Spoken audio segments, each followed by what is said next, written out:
State-of-the-art mobile command center ng DSWD dinala na sa evacuation center sa Canlaon City. Detalye ng balita mula kay Bal Gonzales sa Richmay. Bal. Angel, mula sa Regional Field Office 7 ng Department of Social Welfare and Development sa Cebu City ay dinala na ng DSWD ang kanilang mobile command center sa mga evacuation centers sa Canlaon City. Ito ay para magamit sa pagbibigay ng kuryente at internet sa mga residenteng inilikas dahil sa pagsabog ng Bulkang Canlaon.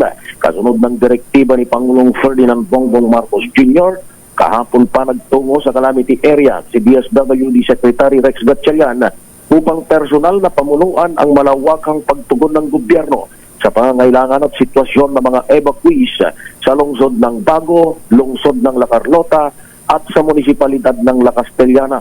Nakapagsagawa na rin ng distribusyon ng libu-libong family food packs ang quick response team ng ahensya katuwang ang iba't ibang LGUs ng lalawigan.